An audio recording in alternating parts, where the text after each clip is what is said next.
Hey, America, remember Richard Nixon? Tricky Dick? He kicked off this whole war on drugs thing back in the 70s, 1971 to be exact. Nixon declared drug abuse public enemy number one. The US-Mexico border became a thoroughfare for goods moving north and money moving south. Under Nixon, things got more intense. More money, more focus, more pressure on Mexico, and guess what? It didn't really work. Surprise.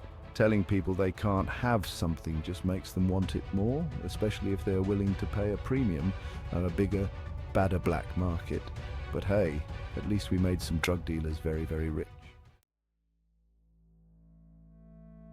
Fast forward to the 80s, hair is big, shoulder pads are bigger, and Ronald Reagan is in the White House. The Gipper, the Teflon Don, whatever you call him, he took Nixon's little drug war and turned it up to 11. Cocaine, specifically, became enemy number one. Remember those Just Say No campaigns? Yeah, that was Reagan. Well-intentioned, maybe, but about as effective as a screen door on a submarine. Meanwhile, down on the border, things were getting serious. We're talking military-grade weapons, helicopters, the whole 9 yards. We basically declared war on, well, not a country, but on drugs, which, last time I checked, is not a sentient being capable of surrender. This is where the US-Mexico border really gets messed up. The cartels, those friendly neighborhood entrepreneurs of the drug trade, they saw an opportunity. More risk, sure, but also way more reward. And guess what thrives in chaos and instability? If you guessed cartels, you win a prize. That prize being a terrifyingly powerful criminal organization operating just across the border. Congratulations. So we've spent decades and billions of dollars fighting this war, and for what? Well, the US-Mexico border is about as porous as a sponge. Drugs are still flowing north, money's still flowing south, and people on both sides are caught in the crossfire. Let's talk about the border itself. It's not exactly a vacation destination, folks. We're talking miles of fencing, constant surveillance, and a heavy military presence. Imagine trying to live a normal life with that going on in your backyard, and for what? To stop a product that people clearly still want, judging by the street value. This militarization has a ripple effect. It makes legal crossings a nightmare, hurts local economies that rely on cross-border trade, and creates a climate of fear and suspicion. And let's not forget the environmental impact. All that construction and traffic through sensitive ecosystems, Mother Nature is not a fan. Cartels and chaos, violence and instability. Now about those cartels, they're not exactly known for their fair labor practices and commitment to ethical sourcing.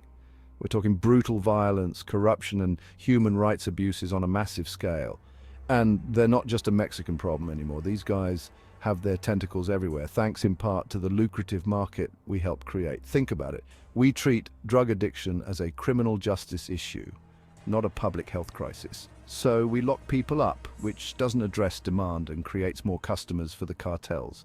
It's like a horrific game of whack-a-mole, except the moles are armed to the teeth and the hammers are, well, more hammers. The human cost of this war is staggering. Thousands of people on both sides of the border have been killed or disappeared. Journalists, activists, law enforcement, and innocent civilians caught in the crossfire. And for what? To stop people from getting high? It's enough to make you wonder if we've lost our minds. Trapped in the crossfire, human stories from the drug war. Let's put some faces to these statistics, shall we? Meet Maria, a mother of 3 who lost her husband to cartel violence. He was a farmer who refused to grow poppies for them. Now she's struggling to raise her kids alone, living in fear of retribution. Or how about José, a young man who fled to the US seeking asylum from gang violence in his hometown. He was deported back to Mexico, where he was kidnapped and forced to work for the cartel.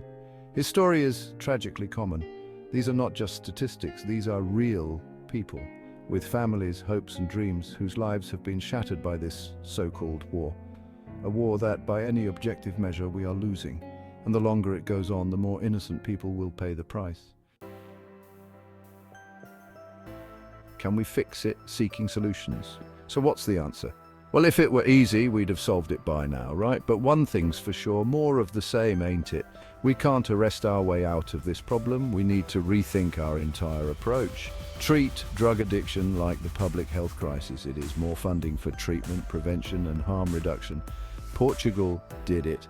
and it worked wonders.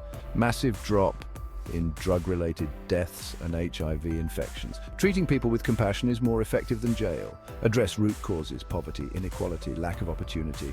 Invest in education, job creation, and community development. Give people a viable alternative to the cartel life. Stop glamorizing drug lords in media. It's destructive, dangerous, and perpetuates violence. A long way to go. The future of the drug war. The war on drugs has been a colossal failure. It's time to admit defeat and try a new approach. One based on compassion, common sense, and a realistic understanding of the problem.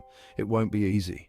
The cartels are entrenched, corruption runs deep, and there's a lot of money at stake, but we can't give up. Too many lives are at stake. We owe it to ourselves, to our neighbors in Mexico, and to all the victims of this senseless war to find a better way. So let's end this charade, shall we?